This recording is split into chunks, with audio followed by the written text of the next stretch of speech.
नमस्कार किसान भाइयों, किसान साथियों। हम लोग आज जानते हैं कि जब हम लोग गेहूं की खेती करते हैं तो गेहूं की खेती में बहुत से किसान साथियों का सवाल रहता है कि हम लोग इसमें जो वो इसकी सिंचाई की अवस्था आती है 21 से 24 दिन के बीच में, तो बहुत सारे किसान साथी इसमें एक सवाल इनके दिमाग में रहता है कि हम लोग इसमें पहले खाद डालें या पहले सिंचाई करें, या फिर तब तक इनके खेतों में बहुत से खरपतवारों का जमाव हो चुका होता है। तो सब लोग सोचते हैं कि हम लोग इसमें पहले क्या करें जो हमारे लिए सबसे अच्छा रहे। तो आज हम लोग इन्हीं सभी सवालों को लेकर के आए हैं कि इनका हम लोग एक जो सही जो समय है या सही जो इनकी क्रिया है उसको हम लोग किस समय क्या करते हैं। तो सबसे पहले किसान भाइयों, हम लोग जानते हैं कि जब हमारे गेहूं की फसल 21 से 24 दिन के बीच में होती है तो इसमें हम लोगों को पहली सिंचाई देनी पड़ती है। नंबर एक में यही रहता है कि सिंचाई बुआई के बाद में। तो यहाँ पर सिंचाई हम लोगों को सबसे जो जरूरी बात है वो हम लोगों को ध्यान देनी कि जब हम लोगों ने इसकी बुआई की है तो बुआई से हम लोग लगभग इसमें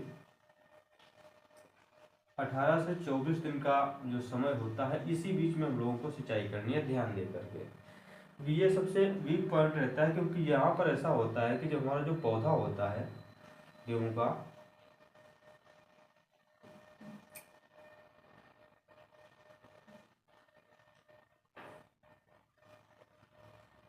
ये जो इसकी जो यहाँ से जो बीज होता है गेहूं का, इस बीज से यहाँ पर जड़ें निकल रही होती हैं।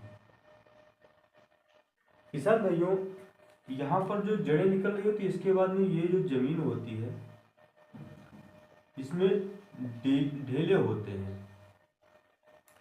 तो ये ढेले होते हैं, जड़ यहाँ तक बढ़ती है तो ढेले से टकरा करके जड़ मुड़ जाती है आपस में, तो ये कम दूरी में जड़ रह जाती है। जब इसकी नमी होती है यहाँ पर, इसमें जब पानी भरा हुआ होता है तो ये जमीन में जो जड़ें हैं ये तेजी से बढ़ती हैं और लंबी हो जाती हैं। जड़ें जितनी लंबी होंगी पोषण उतना दूर से ला करके हमारे पौधों को देगी तो पौधा हमारा अच्छे से चलेगा।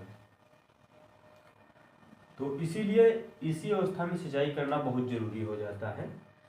उसके उपरांत किसान भाई हमारे यहाँ पर कुछ सवाल करते हैं कि इनके इस समय खेतों में खरपतवार भी जमते हैं, जिनमें चौड़ी पत्ती के काफ़ी खरपतवार जमते हैं और गुल्ली डंडा वगैरह भी जमते हैं। खरपतवारों के विषय में हम लोग भी बाद में बात करने वाले हैं। सबसे पहले हम लोग ध्यान देते हैं कि यहाँ से हम लोग 24 दिन तक इसकी एक सिंचाई कर देनी है और 24 से लगभग 4 दिन बाद हम लोगों को इसमें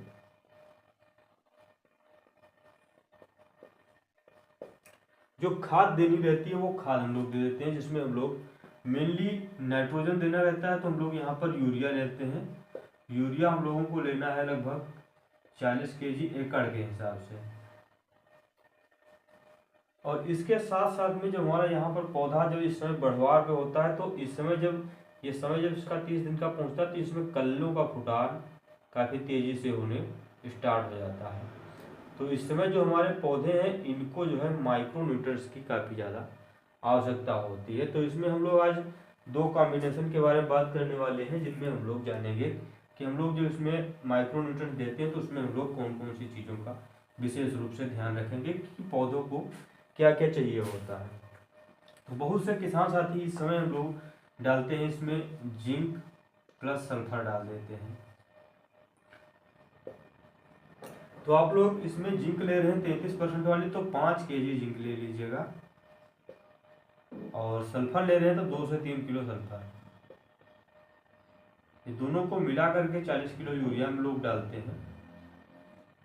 जिंक से भी काफ़ी अच्छा फुटान होता है, मगर यहाँ पर आप लोग ध्यान दीजिए कि माइक्रो न्यूट्रिएंट्स में जो सबसे ज़्यादा जरूरी तत्व इस समय रहता है हमारे पौधों के लिए, इनमें इन लोगों को ह्यूमिक सबसे ज़्यादा जरूरी रहता है, क्योंकि ये पानी का अवशोषण अच्छा करता है और जो हमारे पौधे हैं इनमें जो पानी का डिसबैलेंस हो जाता है उसको ये बहुत अच्छे से मेंटेन करता है। जड़ों के फुटान के लिए प्रोत्साहित करता है, पौधों में श्वसन की दर बढ़ाता है, और जो इसकी जड़ें हैं उनके अच्छी बढ़वार के लिए, पौधे की बढ़वार के लिए सबसे अच्छा रहता है ह्यूमिक।